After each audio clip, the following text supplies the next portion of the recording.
Audio Jungle.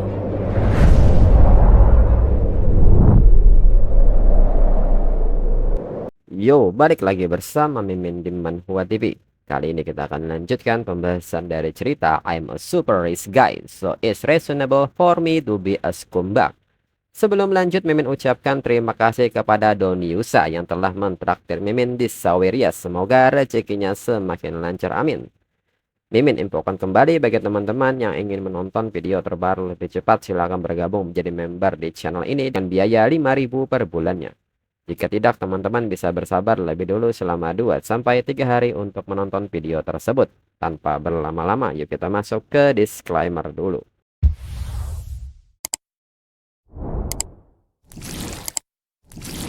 Disclaimer, silahkan abaikan hal ini jika kalian sudah mengerti. Ini peringatan mengenai konten di channel ini. Video ini berisi alur cerita komik yang mempermudah bagi teman-teman untuk mengetahui isi ceritanya dan memahami alur ceritanya. Jika ada kesamaan tokoh, tempat, maupun isu yang sedang hangat, itu benar-benar tidak disengaja.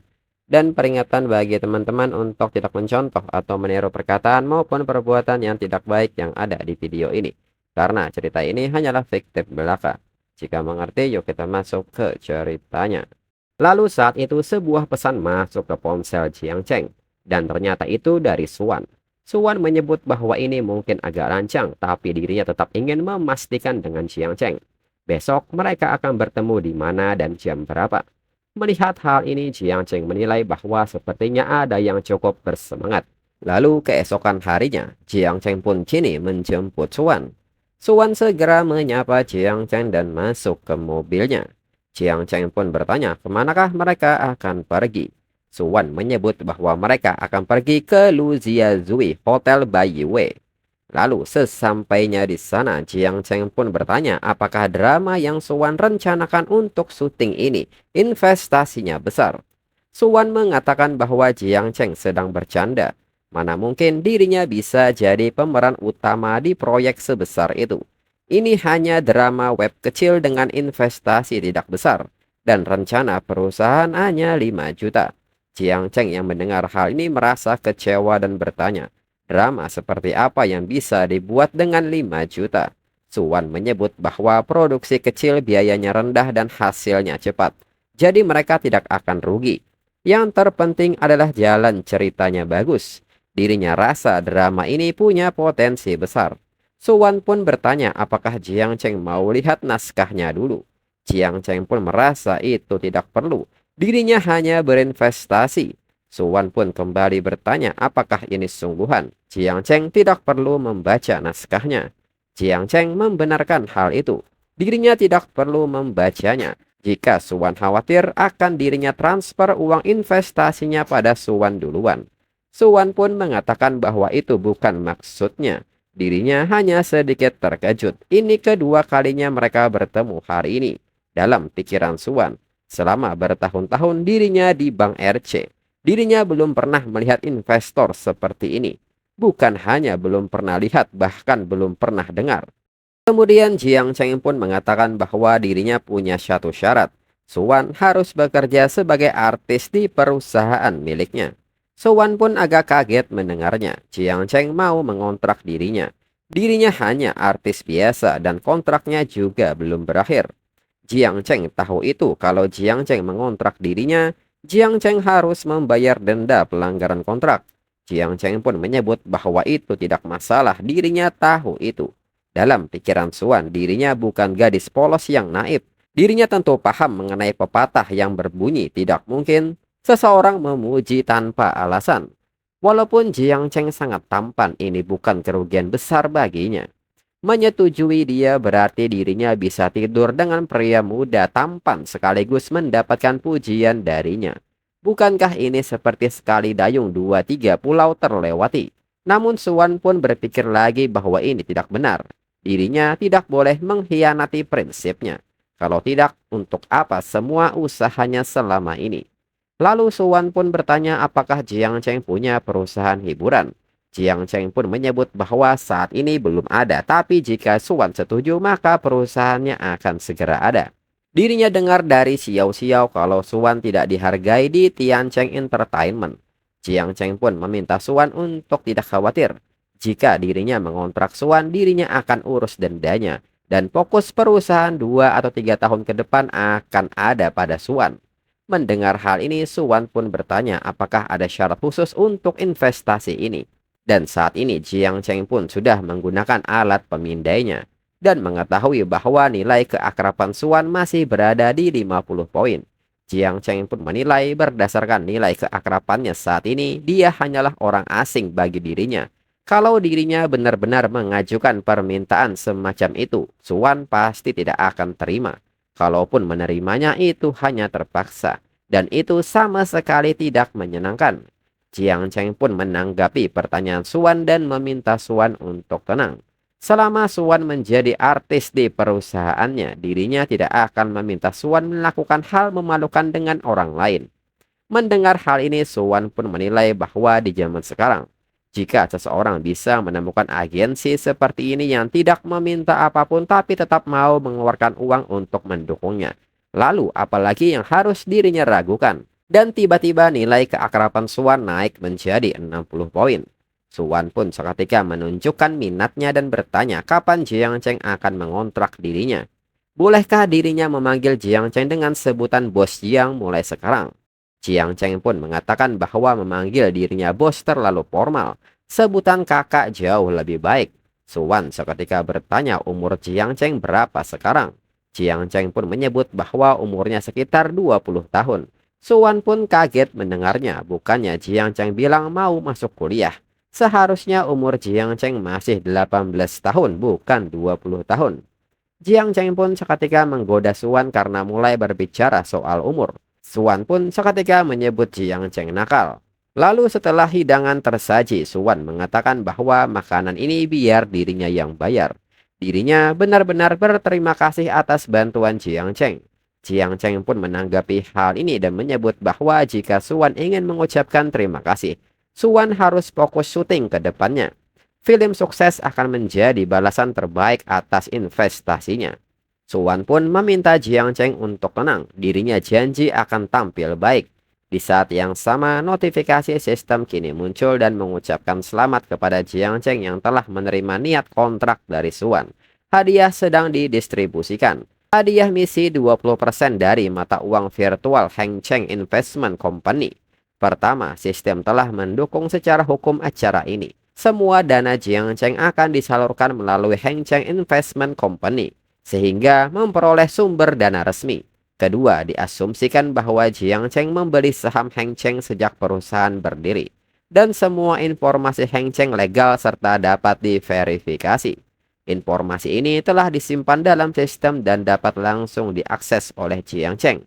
Sebagai pengingat, Jiang Cheng dapat melakukan inspeksi di kantor pusat Heng Cheng untuk mendapatkan hadiah khusus. Jiang Cheng yang melihat notifikasi ini menilai bahwa sistem ini benar-benar luar biasa. Sekarang dirinya bisa menjelaskan pada semua orang bagaimana dirinya jadi kaya. Hadiah ini mungkin yang paling berharga sejauh ini. Dengan ini dirinya akan menyinkronkan informasi ini dengan orang tuanya, supaya mereka bisa menerima kenyataan bahwa anaknya mendadak kaya. Jadi dirinya tidak perlu menjelaskan panjang lebar saat pulang. Tak berselang lama, ayah Jiang Cheng pun menghubungi Jiang Cheng dan mengatakan bahwa pandangan investasi Jiang Cheng bagus. Heng Cheng Investment bisa berkembang jadi perusahaan besar dalam waktu sesingkat ini. Jiang Cheng pasti untung besar. Jiang Cheng pun menyebut bahwa keuntungan bulanan mungkin hanya 600.000. Tapi dirinya sendiri tidak menyangka.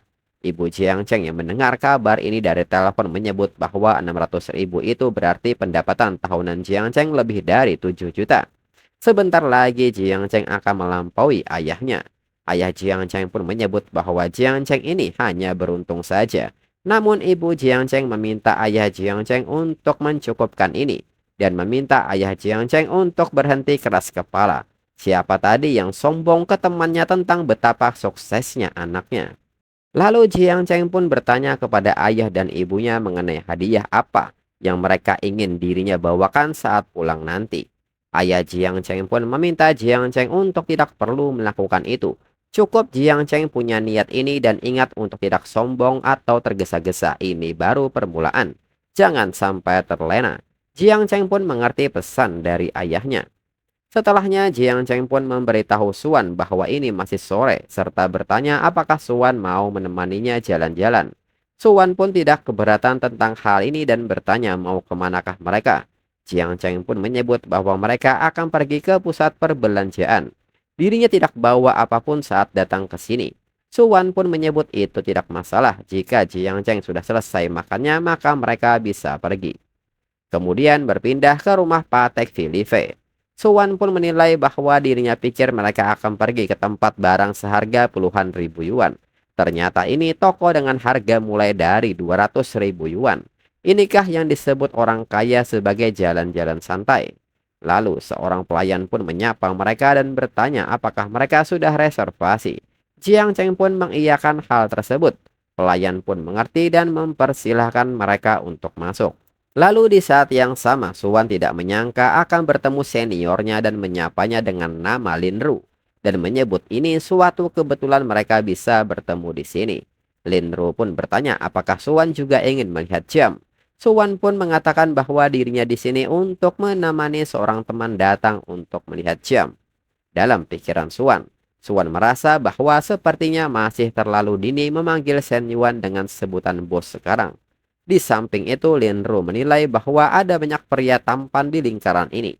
Penampilan bukan yang terpenting, yang penting adalah apakah dia punya kekayaan atau tidak. Sedangkan si pria di samping Lin Ru bertanya-tanya dalam pikirannya siapakah wanita cantik ini. Dunia hiburan memang penuh orang berbakat. Lalu Jiang Cheng yang telah menggunakan alat memindainya mengetahui bahwa wanita ini bernama Lin Ru yang berusia 27 tahun. Dengan tinggi 165 cm, penampilan 90 dan tubuh 88, serta jumlah privasi saat ini adalah 78. Jiang Cheng pun mengetahui bahwa wanita ini adalah bintang populer Lin Ru. Dan Jiang Cheng sangat kaget mengetahui bahwa Lin Ru telah memiliki 78 pasangan sebelumnya. Sepertinya Lin Ru sudah cukup berpengalaman. Dan pria di sampingnya pasti sangat mencurahkan usahanya untuk mendapatkan Lin Ru. Lalu si pria pun bertanya siapakah juniornya ini. Lin Ru pun memanggil pria ini dengan sebutan Tuan Wang dan mengatakan bahwa juniornya ini berperan sebagai pembantunya di drama sebelumnya. Dan namanya dirinya pikir kurang menarik untuk Tuan Wan. Lalu Tuan Wan pun mendekat serta memberikan kartu namanya yang bernama Wang Hai. Dirinya spesialisasi investasi film. Jika Suwan ingin berakting lagi, Suwan bisa menghubungi dirinya. Lalu Lin Ru sendiri menilai bahwa Suwan jauh dari levelnya. Dirinya diajak investor berbelanja jam tangan. Suwan mungkin hanya membantu bosnya memilih satu. Lalu menemaninya untuk bersenang-senang dan tidur. Industri ini brutal. Jika mereka tidak terkenal, orang-orang bahkan tidak dapat mengingat nama mereka. Tetapi begitu mereka tiba-tiba menjadi begitu populer, banyak teman baik yang tidak dikenal segera merangkak keluar. Tapi teman baik ini hanya memalukan. Suwan di Weibo setiap hari karena yang mereka inginkan hanyalah menumpang ketenarannya. Lalu Suwan yang menerima kartu ini mengucapkan terima kasih. Dirinya tidak ingin mengganggu mereka lebih jauh lagi. Kemudian mereka pun berbelanja berkeliling melihat-lihat jam. Pelayan pun seketika bertanya apakah Jiang Cheng punya tujuan khusus hari ini. Jiang Cheng pun tidak membenarkan hal itu. Dirinya belum melihat yang cocok. Jiang Cheng pun seketika bertanya kepada pelayan jam tangan apa yang tersedia baik untuk pria maupun wanita. Pelayan pun mengatakan bahwa model seri 7122 yang disukai dua tamu sebelumnya kini tersedia. Tapi model populer Starry Sky habis stok dan harus dipesan dengan mengambil antrian. Jiang Cheng pun seketika bertanya kisaran harga untuk seri 7122. Pelayan pun mengatakan bahwa harga jam wanita 380.000 yuan. Kalau beli sekarang bisa dapat harga publik. Mendengar hal ini, Jiang Cheng menilai bahwa untuk ibunya harus yang lebih mahal lagi. Jiang Cheng pun kembali bertanya apakah ada jam wanita mulai dari 500.000 yuan. Jiang Cheng pun meminta pelayan untuk tidak menawarkan yang murah seperti itu kepada dirinya. Pelayan pun meminta maaf dan meminta Jiang Cheng menunggu sebentar, dirinya akan mengambilkannya. Lalu Lin Ru yang mendengar hal ini berpikir, ini sesuatu yang dirinya siapkan dengan susah payah bersama Wang Hai. Dan Jiang Cheng bilang itu murah. Sedangkan dalam pikiran Wang Hai menyebut itu harganya 380.000 bukan 38 yuan. Untuk orang biasa perlu bertahun-tahun bekerja untuk bisa mendapatkan uang sebanyak itu. Di samping itu, Suan yang memperhatikan hal ini menilai, biasanya Linru selalu nampak angkuh, tapi dia dipatahkan oleh kata-kata Jiang Cheng ini sangat menarik. Linru bahkan sempat menyindir dirinya jadi pembantu kecil. Sangat jarang ada orang yang bisa mengejeknya. Lalu Jiang Cheng pun bertanya kepada Suan apakah Suan suka seperti ini. Suan pun tidak terlalu menyukainya, hanya lihat-lihat saja. Dirinya tidak mampu beli juga. Di saat Suan mengatakan hal itu, tiba-tiba sistem Jiang Cheng merespon hal ini dan memicu notifikasi untuk misi baru, di mana Jiang Cheng diminta memberikan Suan sebuah jam tangan wanita. Hadiah misi akan dihitung setelah selesai. Melihat hal ini, Jiang Cheng menilai bahwa misi acak ini benar-benar terlalu acak. Tapi dirinya juga sebenarnya ingin memberinya hadiah untuk memperkuat hubungan mereka. Lalu Jiang Cheng pun mengatakan jika Suan suka, dirinya akan memberinya kepada Suan. Namun Suan tidak ingin hal itu, dirinya akan beli sendiri saat punya uang. Lalu Linru yang terus memperhatikan mereka menilai apakah Jiang Cheng itu bermain sandiwara dengan Suan atau dia sedang pamer. Zaman sekarang, banyak yang lihat jam tapi jarang beli. Kalau hanya lihat tanpa beli, akan dirinya permalukan mereka. Kemudian pelayan pun kini kembali datang dan mengatakan bahwa jam ini sangat bagus. Dirinya akan membantu Jiang Cheng mencobanya. Setelah dipasang, pelayan menyebut ini tampak luar biasa saat Jiang Cheng menggunakannya. Lalu Jiang Cheng pun bertanya kepada Suan apakah ini bagus. Suan pun menyebut ini lumayan. Jiang Cheng pun merasa ini agak longgar dan Suan seketika berinisiatif membantu mengencangkannya. Jiang Cheng pun menyebut lebih baik kencang, dirinya suka yang lebih kencang. Mendengar hal ini, Suan berpikir mengenai kata-kata Jiang Cheng yang terdengar agak aneh. Jiang Cheng baru 18 tahun, apakah dirinya terlalu berpikiran berlebihan? Dirinya baru bersamanya setengah hari dan Jiang Cheng sudah 2 kali menggoda dirinya. Dan di saat yang sama nilai keakraban Suan naik ke 70 poin. Jiang Cheng yang melihat hal ini bertanya-tanya mengapa tiba-tiba nilai keakraban meningkat. Lalu Jiang Cheng pun meminta pelayan untuk membungkuskan 2 jam tangan ini untuk dirinya. Pelayan pun kaget mendengar hal ini. Wang Hai yang juga mendengar hal ini menilai bahwa 2 atau 3 juta untuk kedua model. Dan Jiang Cheng langsung membelinya. Apakah Jiang Cheng benar-benar sekaya itu? Sedangkan Linru masih bertanya-tanya apakah ini sungguhan atau hanya berpura-pura keren saja. Kemudian Jiang Cheng pun meminta Suan untuk membantunya memilih. Di antara 2 jam tangan wanita ini, dirinya membelikan untuk Suan 1 dan ibunya 1. Mendengar hal ini, Suan mengerti jika untuk ibu Jiang Cheng dirinya merekomendasikan yang ini, elegan dan bersahaja. Pelayan pun menyebut bahwa Nona Suan punya selera yang sangat bagus. Casing jam tangan ini bertahta 450 berlian dengan total 2,5 karat. Harga untuk model ini adalah 883.000 yuan. Model yang tersisa lebih cocok untuk estetika wanita muda masa kini dan sedikit lebih murah hanya 850.000 yuan. Jiang Cheng pun seketika meminta Suan untuk mencobanya dan biarkan dirinya melihat tampilannya. Jiang Cheng pun menyebut bahwa keduanya jauh lebih baik daripada yang 380.000 yuan. Mendengar hal ini, Linru pun sangat kesal. Lalu Jiang Cheng meminta pelayan untuk membungkus kedua jam tangan itu. Pelayan pun mengerti mereka akan segera memprosesnya untuk Jiang Cheng dan pelayan juga tidak lupa mengucapkan terima kasih atas kesabaran Jiang Cheng. Lalu Suan yang mengenakan jam itu seketika ingin melepaskannya. Namun Jiang Cheng segera menghentikan tindakan Suan dan mengatakan bahwa Suan tidak perlu melepasnya. Itu adalah milik Suan sekarang. Suan pun menyebut bahwa dirinya tidak bisa menerimanya, ini terlalu mahal. Dirinya tidak seharusnya menerima hal ini. Jiang Cheng pun meminta Suan untuk menganggap ini token kecil, serta meminta Suan untuk tidak terlalu memikirkannya. Tidak ada kewajiban yang melekat, pembayarannya kemungkinan sudah diproses, jadi tidak dapat dikembalikan. Suan pun kembali menekankan bahwa dirinya sungguh tidak bisa menerimanya. Jika tidak dapat dikembalikan, maka berikan keduanya kepada ibu Jiang Cheng. Jiang Cheng menyebut bahwa ibunya berusia 60 tahun. Bagaimana gaya wanita muda bisa cocok dengan ibunya? Dia akan menjadi bahan tertawaan. itu sudah diselesaikan. Lagi pula mereka akan segera menjadi rekan kerja. Anggap saja ini sebagai hadiah selamat datang. Jiang Cheng pun bertanya apakah Suwan menolak sikapnya. Dalam pikiran Suwan, dirinya menolaknya lagi dan lagi di depan semua orang. Suwan pun bertanya apakah dirinya terlalu tidak sopan.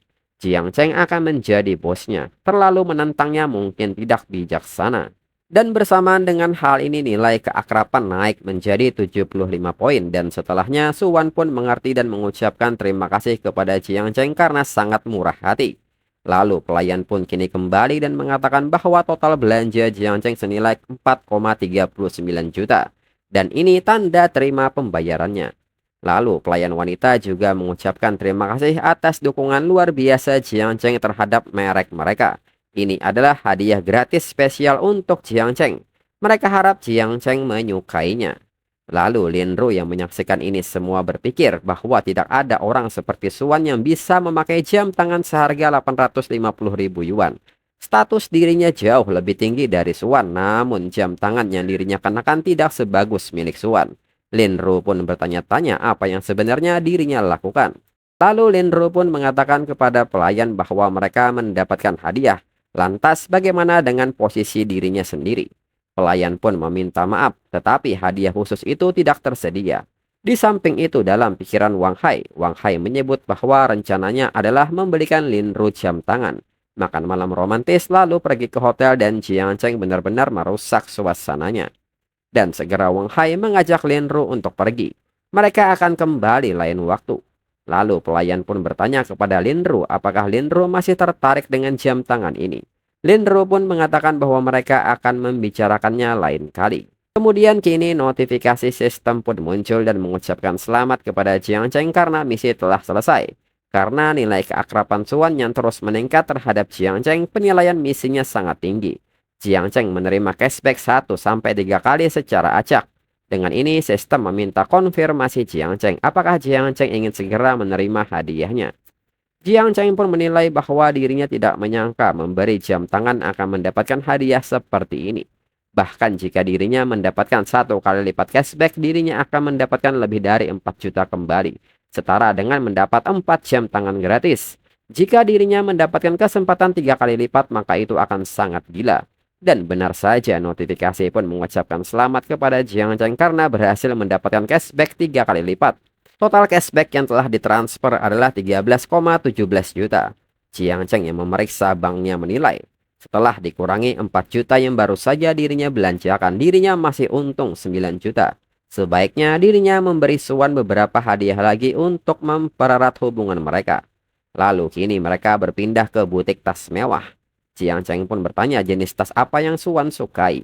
Kembali Suwan menolak hal ini. Sungguh Jiang Cheng tidak perlu melakukannya. Namun Jiang Cheng tidak menghiraukannya dan seketika bertanya kepada pelayan gaya tas mana yang paling populer saat ini. Pelayan pun menyebut bahwa keduanya adalah item terpanas musim ini. Mereka sangat populer di toko mereka. Jiang Cheng pun menyebut itu sempurna, dirinya akan mengambilnya. Lalu pelayan mengatakan bahwa total Jiang Cheng hari ini adalah 120.000 yuan. Sekarang Jiang Cheng adalah anggota yang berharga. Mereka akan memberitahu Jiang Cheng terlebih dahulu tentang semua acara dan promosi mendatang. Suwan pun menilai bahwa bosnya sangat kaya dan aneh, ini benar-benar luar biasa. Lalu setengah jam kemudian saat di mobil, Suwan pun mengatakan bahwa pertama jam tangan dan sekarang tas. Dirinya tidak tahu harus berkata apa kecuali mengucapkan terima kasih. Mereka sudah berbelanja cukup lama. Apakah Jiang Cheng mau datang ke tempat dirinya untuk minum? Jiang Cheng pun bertanya soal minum ini. Suwan pun mengatakan bahwa apapun itu tidak apa-apa, alkohol pun juga boleh. Jiang Cheng pun meminta Suwan untuk melupakan ini. Seorang pria harus melindungi dirinya sendiri saat dia keluar. Jika dirinya mabuk, bukankah itu akan memberi gadis tertentu kesempatan untuk mengambil keuntungan? Suwan pun bertanya, bukankah Jiang Cheng sedikit sombong? Jiang Cheng pun menyebut bahwa dirinya tidak bercanda dan meminta Suwan untuk beristirahat. Jiang Cheng juga mengucapkan terima kasih karena telah berbelanja dengan dirinya dan seketika pergi. Suwan pun menilai bahwa Jiang Cheng benar-benar tidak berniat ke atas. Dia sama sekali tidak memikirkan itu. Bosnya benar-benar orang baik dan seketika tingkat keakraban naik menjadi 80 poin. Lalu Jiang Cheng yang menerima notifikasi mengenai nilai keakraban Suan naik menjadi 80 menilai bahwa poinnya meningkat dengan cepat dan sekarang berada di tingkat naksir diam-diam. Jika dirinya terus seperti ini, hal yang dirinya bayangkan tidak akan jauh lagi. Suan besar akan menjadi miliknya cepat atau lambat. Lalu setengah jam kemudian di Amang Yang Yun, Wang Yiyan pun mengucapkan selamat datang dan memberitahu Jiang Cheng bahwa kamar mandinya sudah siap. Wang Yiyan pun bertanya apakah Jiang Cheng ingin mandi sekarang. Jiang Cheng pun menyebut bahwa dirinya belum mau mandi, dirinya akan berenang lebih dulu. Dan meminta Wang Yiyan membukakan sebotol sampahnya untuk dirinya. Lalu dalam pikiran Wang Yiyan, dirinya sudah bekerja di sini selama 3 tahun. Tetapi pila halaman belakang sangat mahal sehingga tingkat huniannya rendah. Dirinya hanya melayani sekitar 20 tamu dalam setahun terakhir.